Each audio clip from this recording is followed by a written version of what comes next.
স্ত্রীর মন রক্ষা করার জন্য দাড়ি কাটা শরীয়তের কি হুকুম?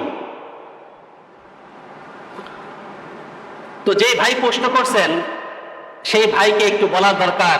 মুহাম্মদ রাসূলুল্লাহ সাল্লাল্লাহু আলাইহি সাল্লাম বলছেন, লা ইয়াকুনু আহাদুকুম হাত্তা হাব্বা ইলাইহি মিন ওয়ালিদিহি ওয়া ওয়ালাদিহি ওয়ান নাসি আজমাইন। হে উম্মত, তুমি ততক্ষণ পর্যন্ত মুমিন হইতে পারবে না যতক্ষণ পর্যন্ত না আমার মহব্বত তোমার দিলের ভিতরে তোমার সন্তানাদি তোমার পিতামাতা থেকে সবচেয়ে বেশি হয়, সমস্ত মানুষের থেকে আমার মহব্বতটা তোমার দিলের ভিতরে বেশি থাকতে হবে।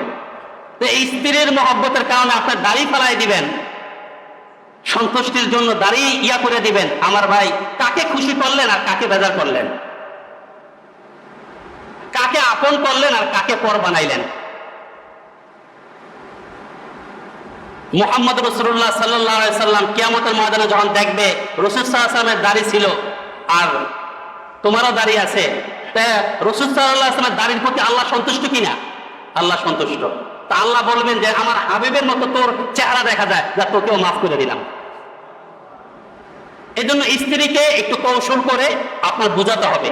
এমন কোনো হাঙ্গামা করেন না, তাকে বোঝানো বিভিন্ন ভাবে। দেখো, এই পৃথিবীতে যত নবীরা ছিল সমস্ত নবীদের দাড়ি ছিল, যত সাহাবায়ে কেরাম ছিল তাদের দাড়ি ছিল, যত পীরেরা ছিল তাদের দাড়ি ছিল, যারা সুপুরুষ তাদের দাড়ি থাকে। এই জন্য তাকে মহব্বতে বোঝানো প্রয়োজন। লা তাওয়াতা লি মাখলুকিন ফি মাসিয়াতিল খালিক। আল্লাহকে অসন্তুষ্ট কইরা মানুষকে সন্তুষ্ট করার আমল কখনো করা যাবে না। বাকি তাকে কায়দা করে ইমপ্রেস করে বিভিন্ন ভাবে বোঝানোর চেষ্টা করা। আর এরপরে যদি না বুঝে অসন্তুষ্ট থাকে, আল্লাহ পাক দায়িত্ব নিয়ে তাকে সন্তুষ্ট করে দিবেন। এবং এই বিবি যদি সন্তুষ্ট থাকে তো জান্নাতেও হুরুইনদের আল্লাহ পাক সরদার বানিয়ে দিবেন।